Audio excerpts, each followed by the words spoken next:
And from Happy Memories, let's talk now to Dr. Tony Agbons, researcher, senior lecturer, Anglia Ruskin University, also in London, who joins us virtually. Good morning, Dr. Agbons. Thank you for your time. Good morning, Ladi.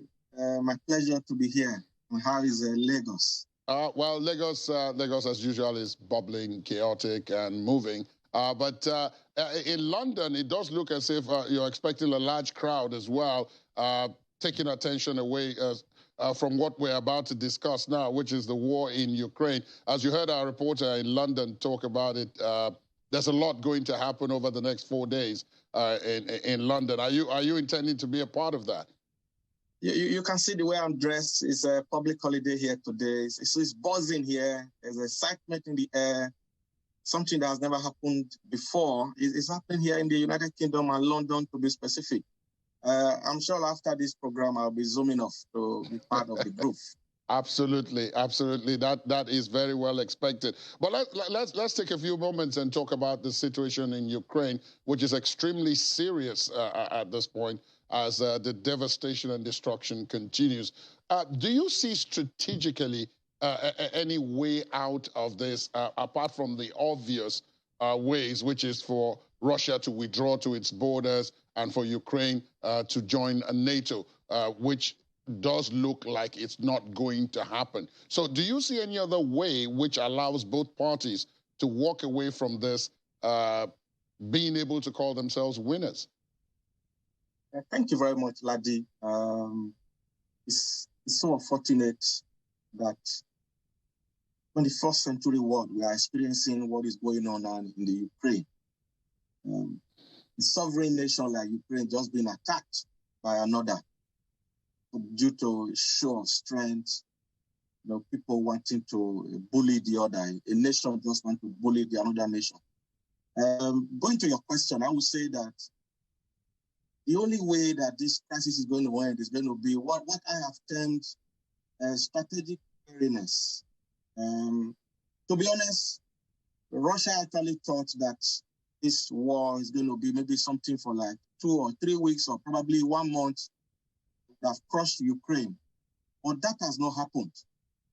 Since February 24th, when this crisis started, it's about 3 months now, and there is no end in sight. So it is going to end when there is a form of weariness, especially on the side of Russia, who are the aggressor.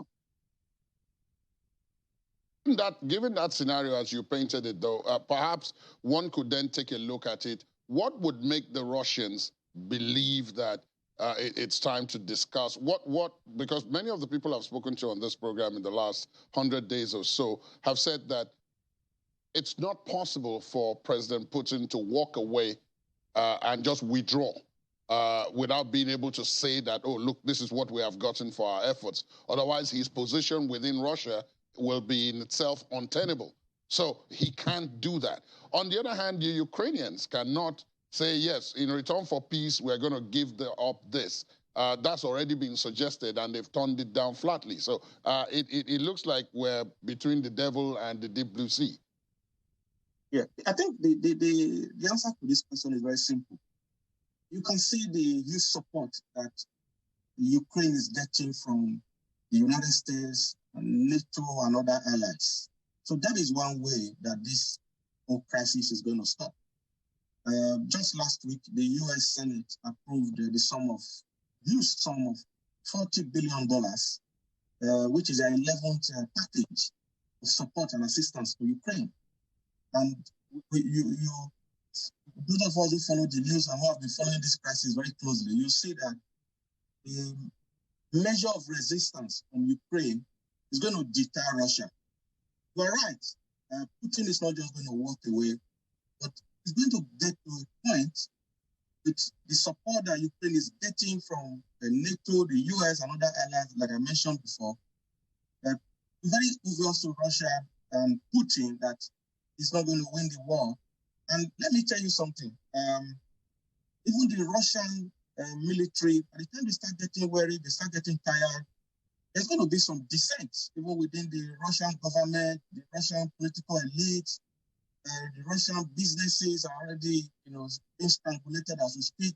So those factors definitely be one major reason why Putin will retreat. But that retreat is going to be classic, and it's going to be in form of negotiations and coming to the table to talk. A bit of that is already ongoing, and when it gets to that stage, it's always better to speak from a position of strength, which I believe Ukrainians are going to be at that position of strength because the support they are really getting now, especially with this last package that President Joe Biden of the U.S. announced last Thursday, is very, very huge.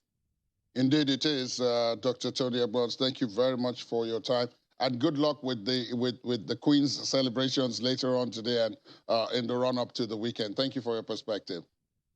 Thank you, Ladi. It's been my pleasure.